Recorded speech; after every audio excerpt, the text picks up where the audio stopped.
Hey guys, hope you're well. The camera is back up and working.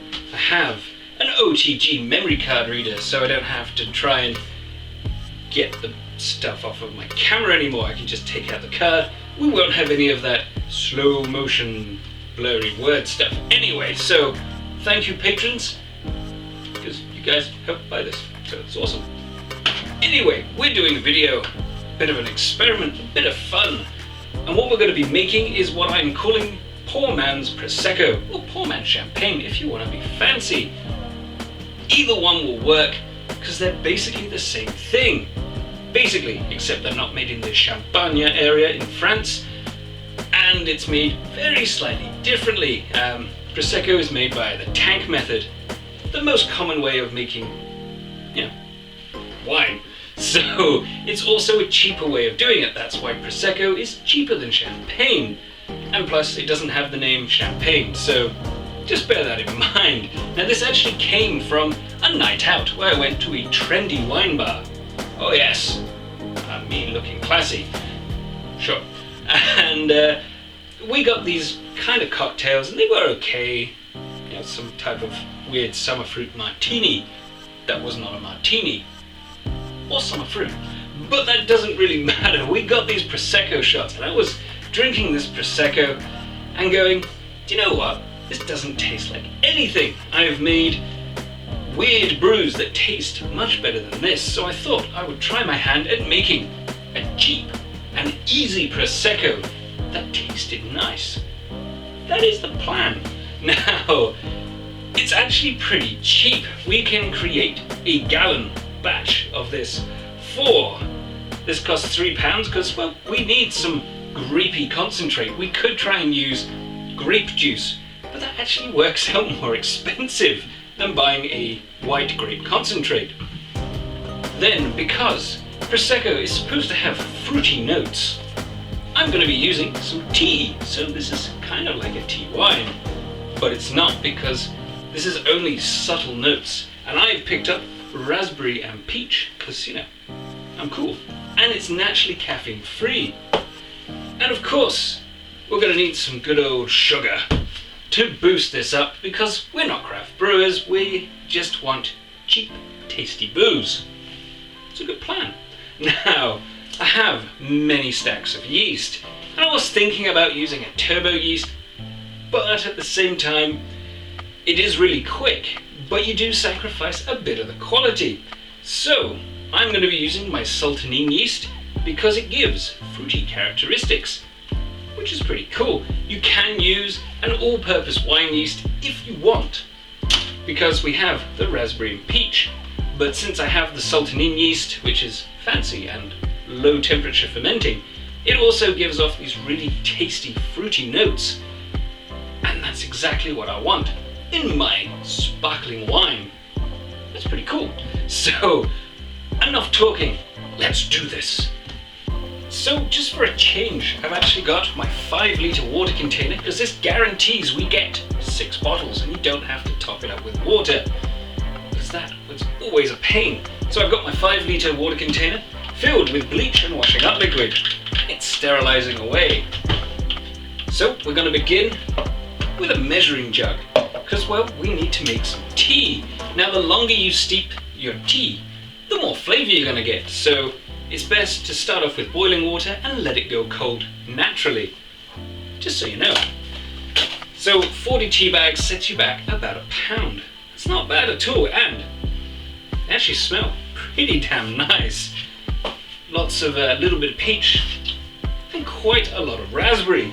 So this is only hints of fruit. That's what we want. So I'm only going to be using about 8 tea bags. So I've got 2, 4, 6, and 8. There we go.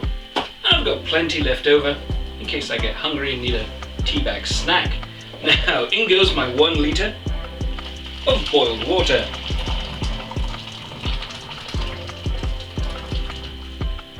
About a litre. That smells good. Now we're just going to put this to one side and let it cool down. So I'll see you once it's cooled down. been about 45 minutes, and this is the state of our fruit tea. Looking pretty good. It's still a little bit warm, but perfectly fine. It's been about 45 minutes. If you want to let it go cold, it will have a stronger flavor. Of course, you can add more tea bags. It's really up to you. So, since I've been waiting, I've gone ahead and I've sterilized my worktop, my hands, a funnel, because you know how messy I am. Also rinsed out my 5-litre water container and sterilized my hydrometer. So since we're going to be doing a lot of shaking, it's good to add in our solid chunky bits now. So in goes my yeast nutrient, because we want a good solid fermentation, because we're like that. So in goes approximately, if I can get it, 1 teaspoon of nutrient, since we're going to be shaking this like we mean it. Now I'm going to add in my sugar, a whole kilo of it. So including this, which is 250 ml, it should be somewhere around the 12.5% mark, if it ferments to dryness, but we will stick the hydrometer in just to make sure. So got my sterilized and scorched funnel. As well, it's a lot easier to have a clean funnel and use boiling water. It dries quicker. There we go. Right, and now all our sugar is added in, now we need to water it down. So I'm going to take my tea solution and add that in.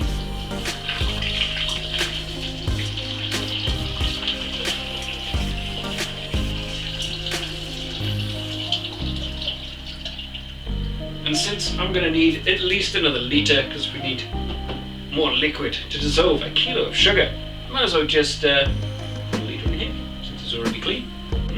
Mackie. Right, that's added in.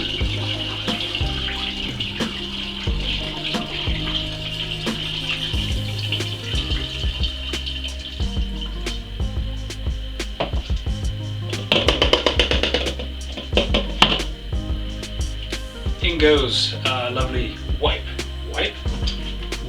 grape concentrate, because well, we want it to have that wine-esque flavor, even though it is going to be carbonated.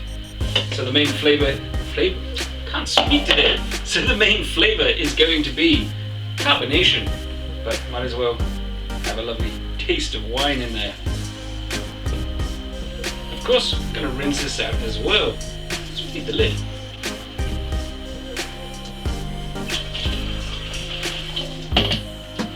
Good stuff. Now comes the fun part. Stick the lid on, turn it down,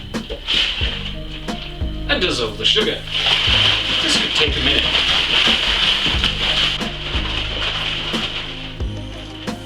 And there we go.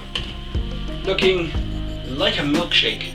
So the sugar should now pretty much all be dissolved, but since we're going to give it another shake anyway, we might as well top it up. So using all my sterilized cool stuff, I'm just going to top it up with nice fresh cold water.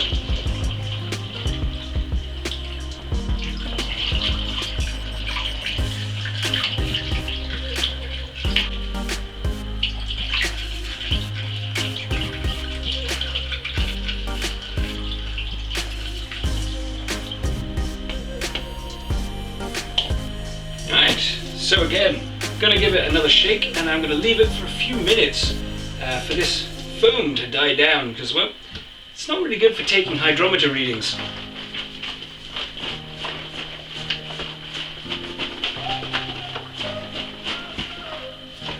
Should be mixed enough. So just gonna let this settle.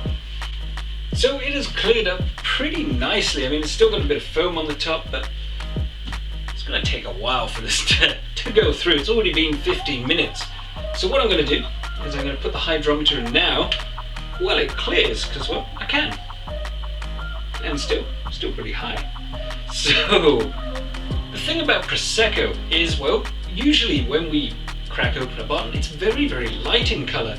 But Prosecco comes in all different types. You get darker ones, you get lighter ones, you get richer and fuller ones.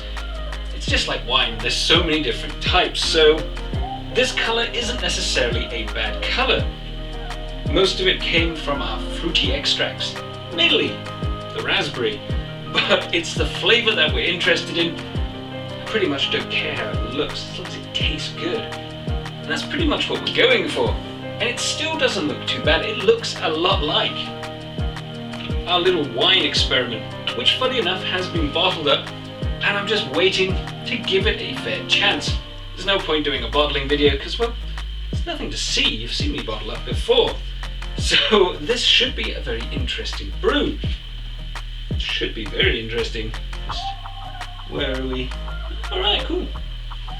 So, just going to add a little bit more water up to the 5 litre mark, and then I'm going to leave it alone until the foam dies back so I can see where the hydrometer is perfectly. So, just going to top it up to 5 litres.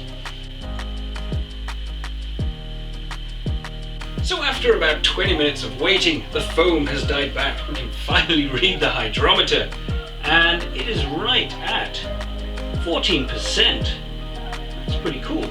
So 14% on the hydrometer, for those people that want to know, is about 1.090-ish. It's actually 8, but close enough. So all we've got to do now is add in our yeast, and pretty much that's us good to go. So I know someone is going to ask the question, you're making a Prosecco which is like a champagne, but you're not using champagne yeast. You don't have to use champagne yeast. Any yeast you can use to carbonate your booze. So, general purpose, whatever it is, champagne has the advantage that it is a higher tolerant alcohol yeast. But since this is only 14%, it seems a bit of a waste, though you could quite easily use a champagne yeast. That's just done. All we've got to do now is leave it alone for 4 weeks, and then we'll come back and bottle it up, and carbonate it, and then wait another 2 weeks. But still, we have made, in theory, poor man's Prosecco, and it looks pretty good. So, I hope you enjoyed the video, guys. Don't forget to check out some of the other ones, and well, subscribe if you feel like it. Carry on homebrewing, guys. See you later.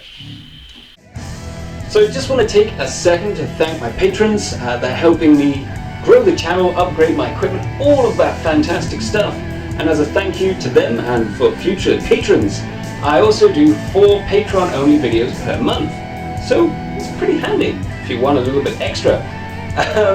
So there's some other links to videos down below, and of course the Patreon and subscribe button. Don't forget to check those out. Yeah.